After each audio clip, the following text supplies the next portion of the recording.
لیدونکو نیکي هیله سلامونه مې ومنئ. الله دې وکړي چې تاسو ټول د کاملې روغتیا په لباس پټ وئ.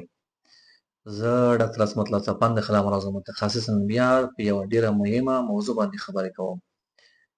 هغه هم ډېر لنډې خبرې دي خو ډېرې ارزښتناکې خبرې دي. که چېرته غواړئ چې هضمي سیستم او په ځانګړې توګه ستاسو هضم او معده خرابه نه شي، نو دغه 5 خبرې په خپل ژوند کې عملي کړئ.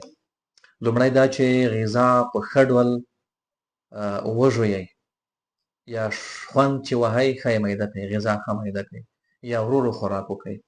دوهم دا چې تر څو چې وږي شوي نه وئ، د لوږې احساس مو نه وي کړی، ډوډۍ مه خورئ.